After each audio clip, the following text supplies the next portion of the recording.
यह कहानी है एक साधु की। एक जंगल में एक साधु बहुत सालों से तपस्या कर रहे थे। वह एक पेड़ के नीचे बैठकर अपनी तपस्या में बहुत मगन थे। उस जगह पर पानी की बाढ़ आ जाती है।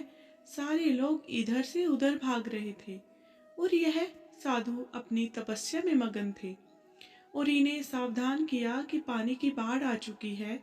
सारे लोग यहाँ से वहाँ भाग रहे हैं, आप और साधु जी आप भी यहाँ से चलो। तो उस साधु ने कहा कि तुम जाओ, मुझे भगवान जी बचा लेंगे। कुछ देर के बाद जब पानी साधु के गले तक आ गया, तब भी वह साधु वहीं पर बैठा रहा और तभी वहाँ से कुछ लोग नाव में बैठकर इधर से उधर भाग रहे थे। लेकिन साधु ने फिर से वही कहा कि तुम जाओ, मुझे भगवान जी बचा लेगा। और वह लोग भी वहां से नाव लेकर चल पड़े। थोड़ी देर के बाद जब पानी फिर से बढ़ने लगा तो वह साधु एक पेड़ पर चढ़ गए। तभी वहां से एक हेलीकॉप्टर गुजर रहा था जो कि लोगों को बचा रहा था। जब उन्होंने इन साधु को देखा तो साधु की तरफ रस्सी फेंकी और उन्हें ऊपर की तरफ आने को कहा। लेकिन साधु ने फिर से वही कहा कि तुम जाओ, मुझे तो भगवान जी बचा ही लेंगे। वो लोग ये चीज देखकर हैरान थे। वो वहां से चले गए।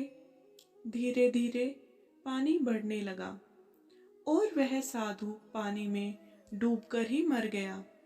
जब वो मरने के बाद भगवान जी के पास पहुंचा तो उसने भगवान जी से कहा कि हे भगवान, मैंने आपकी इतनी ज़्यादा तपस्या की और इतना आपको दिन रात मैंने पूजा याद किया, आपने मुझे बचाया क्यों नहीं? तो भगवान जी ने कहा, अरे बेवकूफ़, तुझे बचाने के लिए ही तो मैंने 3 बार उन तीनों इंसानों को वहाँ पर भेजा था। एक बार पैदल, फिर दूसरी बार उनको नाव लेकर और तीसरी बार हेलीकॉप्टर लेकर उन्हें तुम्हारी मदद के लिए ही मैंने भेजा था। तो दोस्तों, आप बताइए कि हमें इस कहानी से क्या सीख मिलती है। और अगर आपको इस चैनल पर कहानियाँ पसंद आती हो तो प्लीज़ सब्सक्राइब कीजिएगा। तो अब देखते हैं कि हमारी सीख क्या है।